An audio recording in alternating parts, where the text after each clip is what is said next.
प्रदोष के दिन प्रदोष काल में लगाया गया दीप, प्रज्वलित करा गया दीप 5 स्थान पर फल देता है। प्रदोष के दिन प्रदोष काल में लगाया गया दीपक 5 स्थान पर फल देता है। पहला स्थान, अगर हमको या हमारे परिवार में किसी को काल सर्प दोष है तो हमारा प्रदोष का लगाया गया दीपक कहीं पूजन मत कराओ, वो दीप जलाने से ही काल सर्प दोष समाप्त होता चले जाता है। दूसरा स्थान, पितृदोष। अगर किसी ने कह दिया कि तेरे घर में पितृदोष है, तेरे घर में, कई लोग बता देते हैं कि तुम्हारे घर में, कई माताएं पूछती हैं मेरे घर में बेटा नहीं, मेरे घर में 3 बेटी हो गई, 4 बेटी हो गई, 5 बेटी हो गई, बेटा नहीं है, बेटा नहीं है, तो किसी ने कह दिया पितृदोष है। अब तुम शंकर जी की पूजन कर रहे हो, शंकर जी पे जल चढ़ा रहे हो, शिव की स्तुति कर रहे हो, तो किसी किसी की यहाँ 3 बेटियों के बाद, 4 बेटियों के बाद, एक माता ने तो लिखा है कि उसके यहाँ 2008 में उसके घर में लड़की ने जन्म लिया था, या 2008 में उसके घर में बच्चे ने जन्म लिया था, लड़की ने। उसके बाद फिर लड़की ने जन्म लिया और उसके बाद उसके घर में कोई पुत्र का योग नहीं बना। तब उसने प्रदोष के समय पर शाम को दिया लगाना प्रारंभ करा और 2008 में बच्ची जन्मी थी और अब 2024 में उसके घर में लड़के ने जन्म लिया। कि प्रदोष काल का लगाया गया दीपक, प्रदोष काल, प्रदोष के दिन, प्रदोष काल का जो दीपदान होता है वो सरल नहीं होता, वो सहज नहीं होता। 5 स्थान की पूर्ति करता है। पहला स्थान किस चीज के लिए? काल सर्प दोष के लिए। दूसरा, पितृदोष। कैसा भी तुम्हें कोई पितृदोष बता दे, कितना भी तुमसे कोई कह दे कि तेरे घर में पितृ का दोष है, तेरे घर में ये दोष है, अगर आप प्रदोष के दिन, प्रदोष काल में, अर्थात सूर्य अस्त के समय के 2:45 तक का जो समय होता है, 2 घंटे के समय का, उसके अंतर्गत अगर आप प्रदोष काल के समय में भगवान शंकर को दीप लगाने के लिए अगर पहुंचे हो तो वो आपको फल देगा ही, पितृदोष का निवारण होगा ही। चाहे तुम कुछ करो चाहे मत करो, वो पितृ की शांति करा दे। दूसरे नंबर पर है पितृदोष। तीसरे नंबर पर है वास्तु दोष। हमारे घर का, अब एक बहुत सावधानी से श्रवण करने वाला विषय है, वंश की वृद्धि नहीं है। 30 वर्ष शादी के हो गए, 40 वर्ष शादी के हो गए और औलाद है ही नहीं। डॉक्टर ने भी हाथ ऊंचे कर दिए, टेस्ट पे भी करवाया, IVF करवाया, सब कुछ तुमने करवा लिया, तो भी औलाद नहीं है। तब आखिरी में एक काम चालू करो, प्रदोष का दिन दोनों पति पत्नी व्रत चालू कर दो प्रदोष का, और प्रदोष काल में शाम के समय जाकर एक ही दिए में 2 लंबी बाती जानते हो ना, रुई की लंबी कपास की बाती 2, और दोनों बाती एक ही दिए में रखकर पति पत्नी दोनों उसको प्रज्वलित करना प्रारंभ करें। बाबा संतान देकर ही रहेगा, औलाद आएगी ही। दीप की जो बाती में अंतर आ जाता है, एक गोल बाती में और लंबी बाती में अंतर आता है, बहुत अंतर आता है। पितरों के लिए गोल बाती का प्रयोग बहुत कम होता है महाराज। देवी जी के लिए, माता रानी के लिए, जगत जननी के लिए गोल बाती का प्रयोग बहुत कम होता है महाराज, ध्यान रखिएगा। एक पितृ के लिए, एक जगत जननी जगदम्बा दुर्गा भवानी के लिए गोल बाती का प्रयोग कम होता है, लंबी बाती का प्रयोग ज्यादा होता है। क्यों? क्योंकि हमारे घर की कुल देवी और हमारे घर के पितर हमारे वंश की वृद्धि करें, इसलिए लंबी बाती रखी जाती है, जिससे हमारा वंश बहुत लंबा चले, बहुत उन्नति की ओर बढ़े, इसलिए लंबी बाती का प्रयोग किया।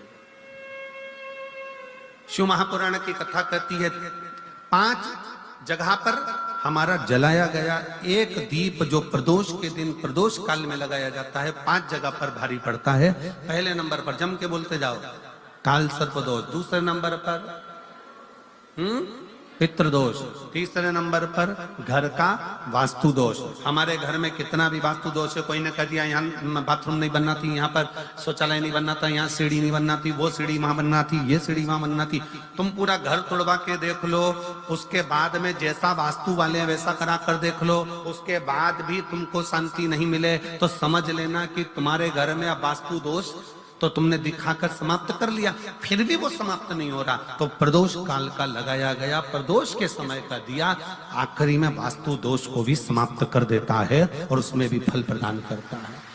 काल सर्प दोष, पितृदोष, वास्तु दोष। चौथे नंबर पर 1 रुपया कमाया, 1.25 रुपये खर्च हुआ, पैसा आया गया।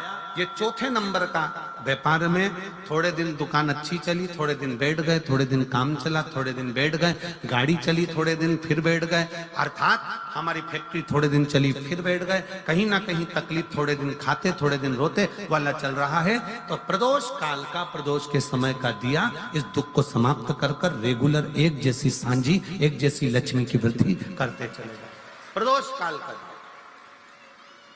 और 5वें नंबर का प्रदोष काल का दिया, प्रदोष समय का दिया 5वें नंबर पर रोग का निवारण कर, रोग निवारण।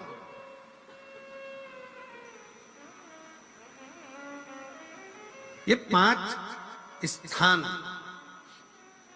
जो बताए गए हैं प्रदोष काल के दिन, प्रदोष के दिन दीप प्रज्वलन के। प्रदोष व्रत का इतना महत्व है महाराज।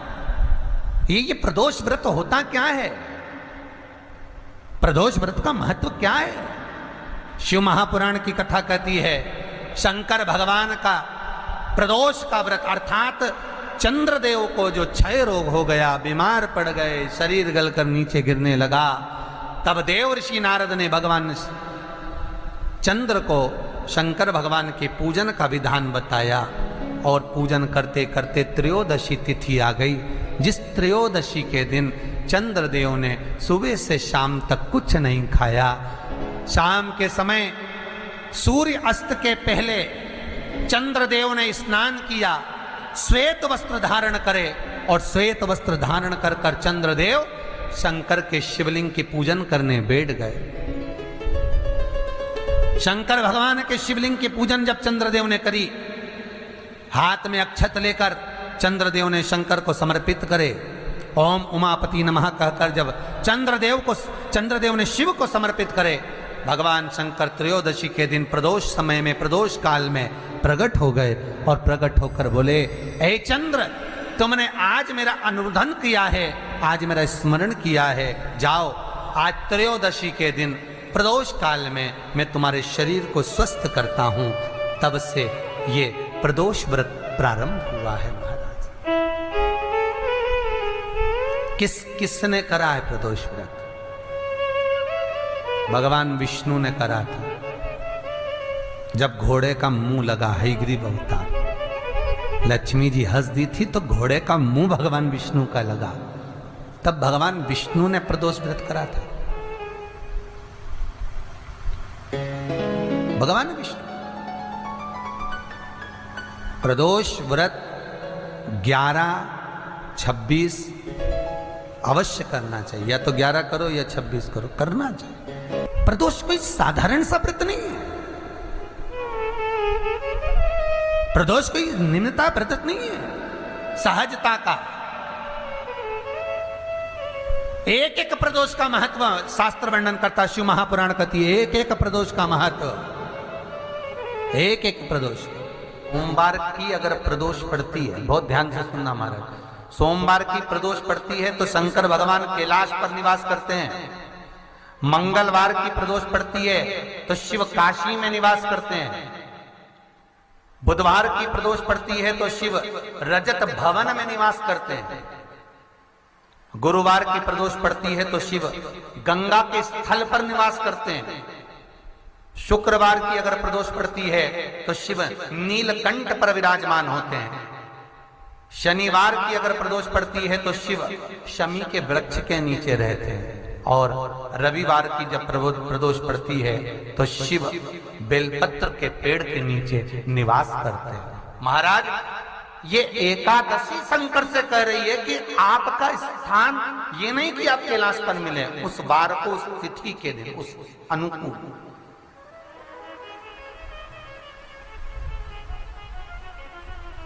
हमारे यहां कहते हैं सोमवार की जो प्रदोष पड़ती है वो इच्छा पूर्ति करती है। मंगलवार की प्रदोष रोग से मुक्ति देती है। बुधवार की प्रदोष कामना की पूर्ति करती है। गुरुवार की प्रदोष शत्रुओं का नाश करती है। शुक्रवार की प्रदोष सुख और शांति देती है, शनिवार की प्रदोष संतान का सुख देती है, और रविवार की प्रदोष जो काम दुनिया में कोई नहीं कर सकता वो अचूक फल की प्राप्ति रविवार की प्रदोष करा देती है। महाराज ऐसी प्रदोषों का नियम वर्णन किया चाहिए। भगवान कहते ठीक है तू थोड़ी देर खड़ी हो। एकादशी सम्मुख खड़ी हुई, पार्वती जी ने जिस अंगुष्ठ का जल पीने के लिए लिया था हाथ में, बस पीने ही वाली थी, शंकर भगवान ने वही हाथ में जल लेकर एकादशी के हाथ में उसको देकर कहा ले, ये मेरे द्वारा निर्मित एक व्रत है जिसे त्रयोदशी के दिन तूने मांगा है, मैं तुझे देता हूँ। आज इस व्रत का फल मैं तुझे प्रदान करता हूँ। अब तू जिस जीवात्मा को लेकर जाएगी उसका पाप प्रबल नहीं होगा। किसी स्त्री पुरुष बालक बुजुर्ग जो भी होगा जिसने प्रदोष का व्रत करा होगा वो जीवात्मा को तू किसी फल की कामना से नहीं स्वतः ही लेकर चली जाए, उसमें कोई कामना नहीं है। बन सके जीवन में 11 प्रदोष या 26 प्रदोष करने के बाद आप उसका उद्यापन कर कर विराम भी दे सकते, पर जीवन में एक बार प्रदोष का व्रत मौका मिले, जिस कामना से जिस दिन का भाव आपके मन में आए कि मुझे रोग से मुक्ति पाना है तो ये प्रदोष मुझे करना है, मैं रोग मुक्ति के लिए हम मंगल जो भी आपके मन में आ रहा है, संतान प्राप्ति के लिए शनिचरी प्रदोष आप उसका स्मरण करें। फिर लिखा शिव महापुराण में, बड़ा सुंदर लिखा वेद व्यास जी ने, मान लो आप प्रदोष का तो नहीं कर सकते, आप अगर व्रत नहीं कर सकते तो प्रदोष के दिन प्रदोष काल में शाम का समय सूर्य अस्त का कुछ पल कुछ घड़ी के पहले से लेकर बाद तक का प्रदोष काल के अंतर्गत आप शंकर जी के मंदिर में जाकर 1 लोटा पानी 5 बेलपत्र भी अगर समर्पित करते हैं तो संपूर्ण प्रदोष का फल आपके भाग्य में प्रबल हो जाए। शिव महापुराण में इसका लड़की को मंगल है, गुरुजी लड़के को मंगल है, क्या करा जाए? कुछ मत करो। प्रदोष के व्रतों में वर्णन किया गया है कि रवि का प्रदोष, भौम का प्रदोष, मंगल का प्रदोष, बुध का प्रदोष, गुरु का प्रदोष, शुक्र का प्रदोष, शनि का प्रदोष। जो प्रदोष पढ़ते हैं पूरे महीनों में, पूरे वर्ष में मंगल का प्रदोष निकाल कर रख लो कि मंगल का प्रदोष इस दिन पड़ रहा है, मंगल की त्रयोदशी तिथि पड़ रही है, प्रदोष व्रत मंगलवार का पड़ रहा है। और जिन लड़का लड़की को मंगल होते हैं, जिन कन्या और वर को मंगल होते हैं, केवल शंकर भगवान के मंदिर में जाकर चौमुखी दिया, 4 बत्ती का दिया आटे का, उसमें घी डालकर लड़की शंकर भगवान के मंदिर में मात्र 7 बार शंकर पे से उतार कर 3 बार स्वतः उतार कर शिव के मंदिर में रख देती है। उसका मंगल आड़े आता ही नहीं है, मंगल नहीं आता सामने। मंगल प्रदोष व्रत का इतना महत्व है महाराज। एक बात बहुत अच्छे से समझ लीजिए, जिसके घर में क्लेश होता हो, अशांति रहती हो, क्लेश रहता हो, या छोटी छोटी बात पर विवाद चालू हो जाता हो, या पति पत्नी में, परिवार में, सास बहू आदि में कहीं ना कहीं कुछ अगर विवाद रहता हो, ऐसा बेलपत्री की डंडी रहती है ना, बहुत ध्यान दीजिएगा महाराज। श्राद्ध पक्ष की कथा चल रही है, शिव महापुराण आज विराम की ओर है, ध्यान दीजिएगा।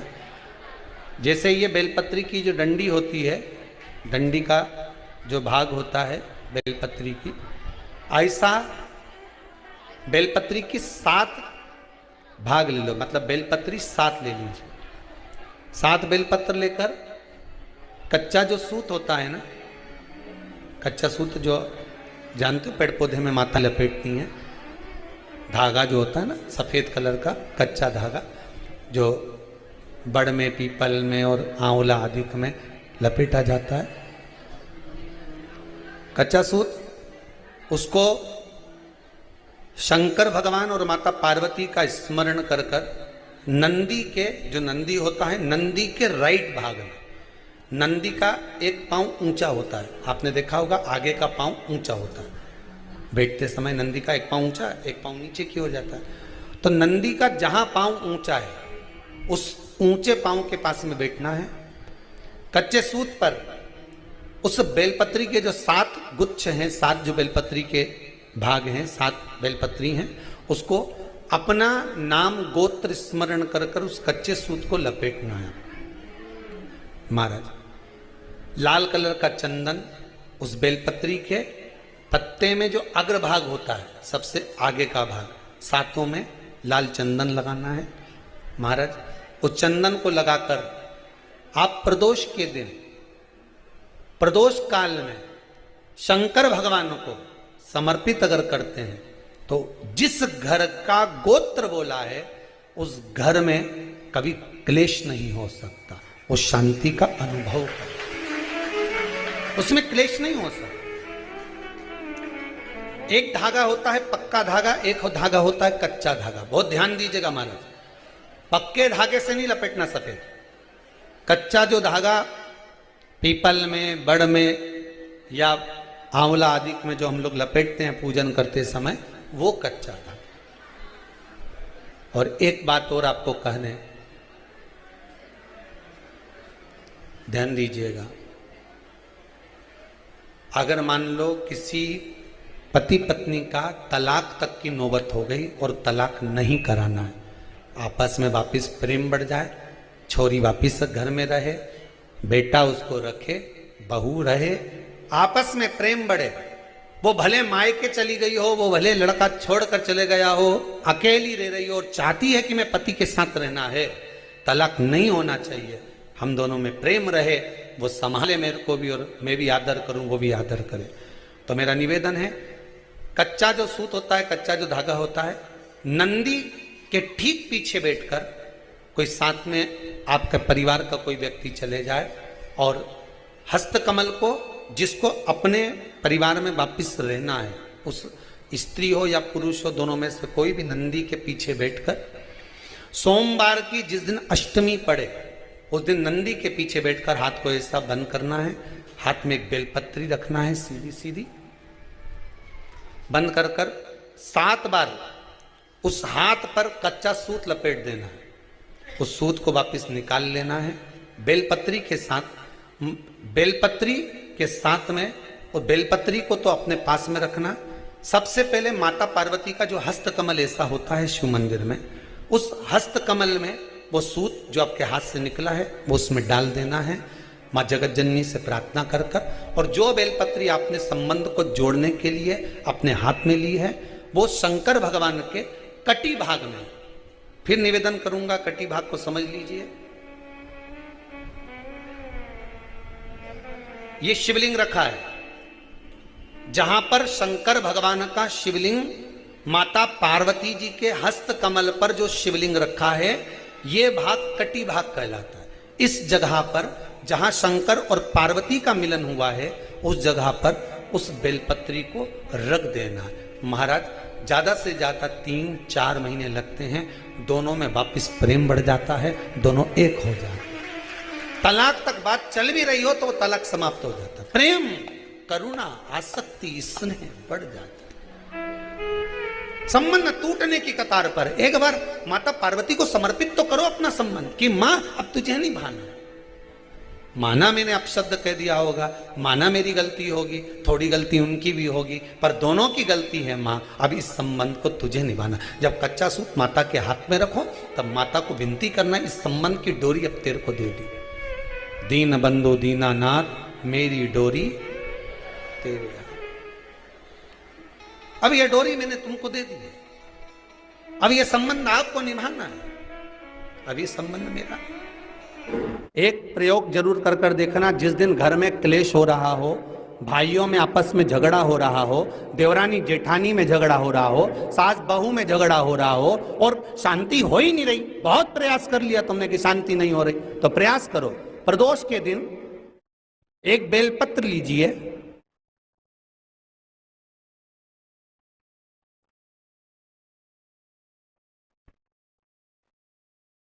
प्रदोष के दिन बेलपत्र लेकर अपना जो परिंडा होता है, परिंडा जानते हो, मटका, हंडा, जहां पानी भरते हो, पितरों का स्थान, उस परिंडे को बेलपत्र छुआकर उस बेलपत्र को शंकर भगवान के ऊपर जो जलाधारी होती है, उस जलाधारी में इस डंडी को अपने घर का नाम गोत्र बोलकर उसको डाल दिया जाता है। एक लोटे पानी में थोड़ा सा शहद मिलाकर उस जलाधारी में भगवान शंकर का भृंगेश्वर नाम लेकर चढ़ा दिया जाता है। शिव जी को चढ़ाया हुआ जल उस बेलपत्र को चढ़ाकर जाइए, कितना भी तेज झगड़ा हो रहा होगा, मात्र 10 मिनट के अंदर एकदम शांत हो जाता है, झगड़ा रह ही नहीं पाता। कितना भी झगड़ा हो रहा, मात्र 10 मिनट, 15 मिनट से ज्यादा नहीं टिक सकता। पत्र खाओगे शंकर जी के मंदिर की तो मुख में जीवान छार छार हो जाती है। बोलो सही है कि गलत?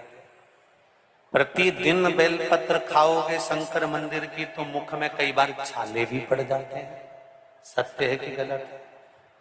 शिव महापुराण की कथा कहती है अति सर्वस्व वर्जते। आपको अगर बेलपत्र खाना है, हफ्ते में 2 खाओ, हफ्ते में 3 खाओ।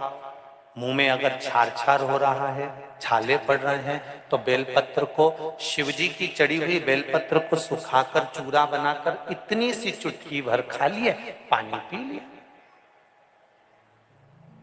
लीवर गड़बड़ हो गया है, डायलिसिस चल रहा है, किडनी गड़बड़ हो गई है, डॉक्टर बोल रहा है कि डायलिसिस करवाना पड़ेगा, तो बेलपत्री के पीछे की जो डांट होती है, जिसको आप लोग तोड़ के फेंक देते हैं, वो बेलपत्री के पीछे की जो डांट है, ये ब्रह्मा, विष्णु, महेश। समझ में आ रहा है आप लोगों को? बीच में जो डंडी दिख रही है आपको, इसके बीच में बड़ी पत्ती और 2 पत्ती के बीच में जो खाली जगह है, ये खाली जो डंडी है, इसमें 33 कोटि देवी देवताओं का स्थान होता है। किसका स्थान है? 33 कोटि देवी देवता।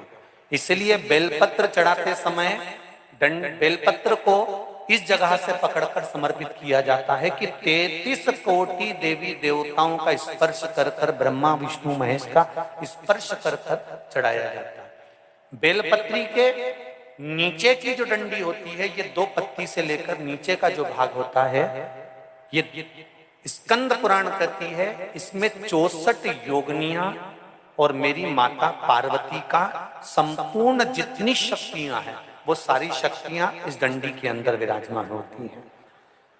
इस डंडी के पीछे एक गोखरू होता है, जिसको माताएं तोड़ देती हैं। वो जो टूटा हुआ गोखरू रहता है, उसमें भगवान शंकर के प्रत्येक गण का भाव रहता है। इनका काम क्या रहता है? जब शरीर में किसी व्यक्ति के जीवन में जब दुख, तकलीफ या रोग बढ़ता है, तो वो गोखरू जो नीचे का रहता है, वो टूटा हुआ गोखरू अशोक सुंदरी वाली जगह पर चढ़ाकर हफ्ते में 2 बार उसको चबा चबा कर अगर खा लिया जाए तो डायलिसिस की जरूरत नहीं पड़ती, डायलिसिस छूट जाता है, लीवर और किडनी काम करना प्रारंभ कर देते। और अच्छे से सुन लेना, अभी की अभी घर जाकर शुगर की जांच करना। शुगर कितनी भी हाई जा रही होगी, बेलपत्री के नीचे का गोखरू टूटा हुआ अशोक सुंदरी पर चढ़ाकर खाकर 5 से 7 मिनट मुंह में रख लीजिए और उसके बाद शुगर की जांच कर लीजिए, शुगर लेवल में मिलना प्रारंभ हो जाए। बेलपत्री का जो सुख है, वो जीवन का आनंद देना है।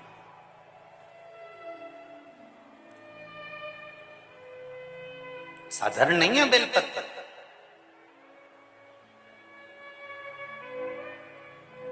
आप स्वयं भाग्यशाली हैं, आप स्वयं किस्मत वाले हैं। कोई कैसे कह दे तुमको कि तुम अभागे हो? ना ना, हमारे बराबर भाग्य नहीं है किसी का।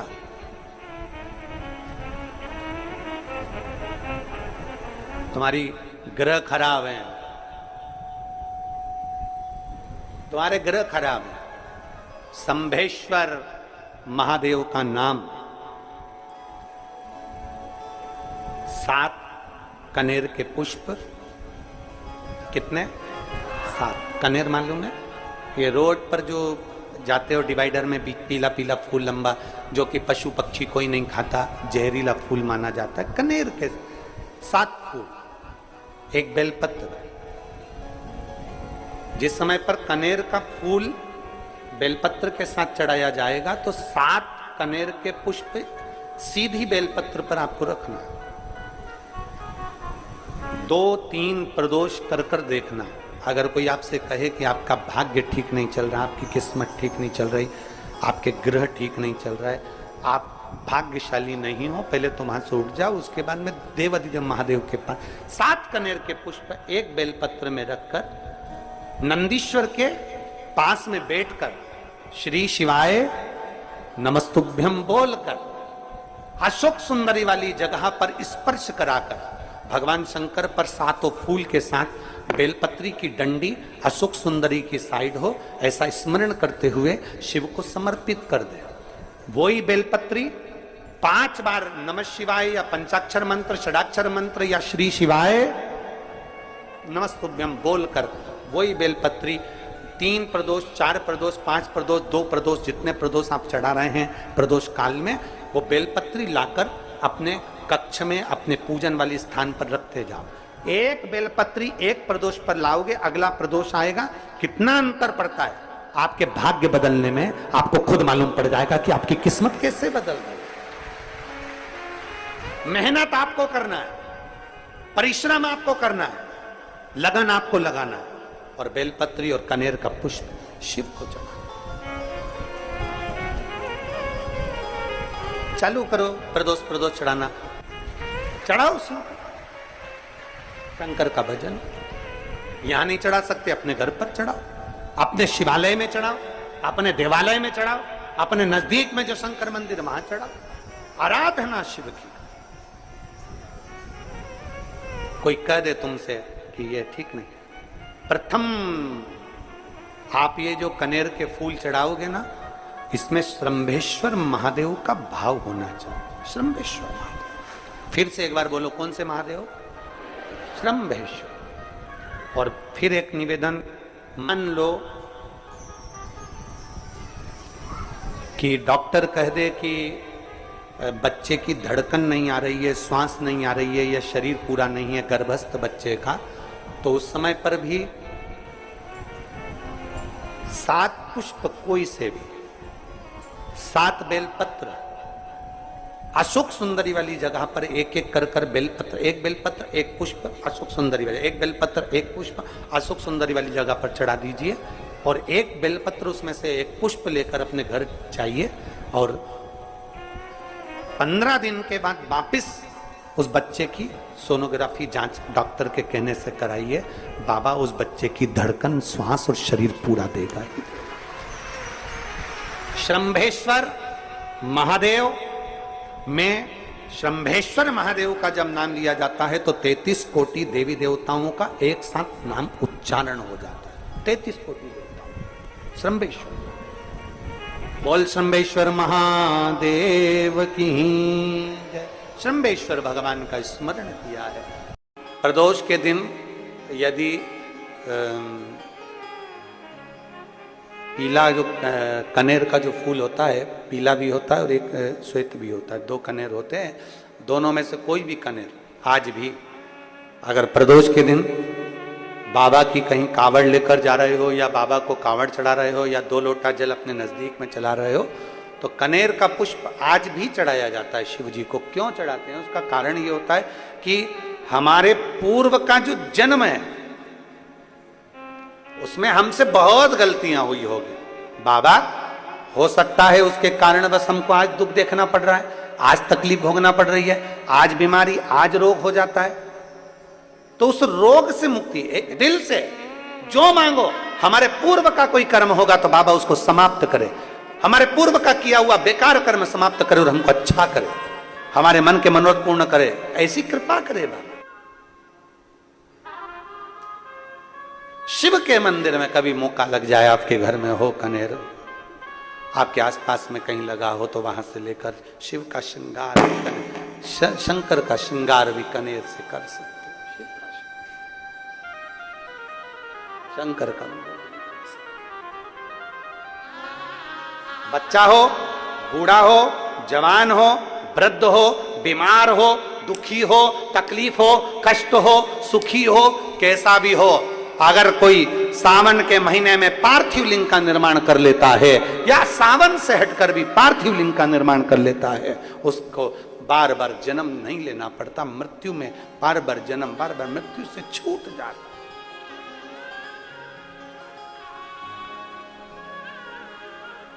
जन्म और मृत्यु के प्रपंच से छूट गया।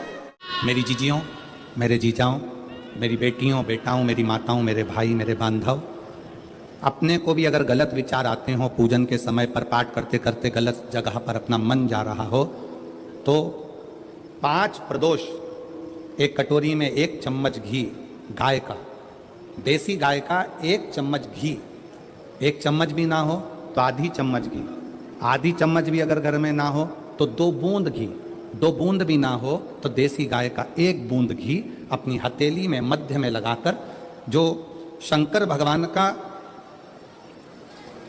भगवान शिव जी का जो शिवलिंग होता है, उस शिवलिंग के ऊपर के भाग पर अपनी हथेली को रखकर, और जो अशोक सुंदरी वाली जगह है उस जगह पर अपनी हथेली का घर्षण करना चाहिए। लगभग 5 प्रदोष अगर आपने कर लिया तो निश्चित है आपकी बुद्धि में कभी गलत विचार पूजन करते समय आएगा ही नहीं, और गलत दृष्टि की ओर जाओगे।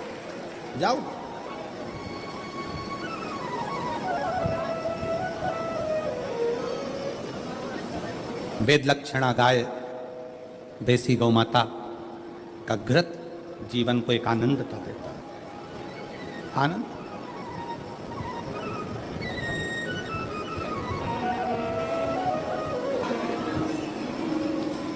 गौ माता का, देसी गाय का घृत, वेद लक्षणा गाय का 1 बूंद घृत हाथ की हथेली पर लगाकर शिवलिंग के ऊपर और अशोक सुंदरी की जगह पर घर्षण करने से जो गलत विचार, गलत सोच, गलत दृष्टि, गलत भाव, ये समाप्त हो जाता है, समाप्त हो।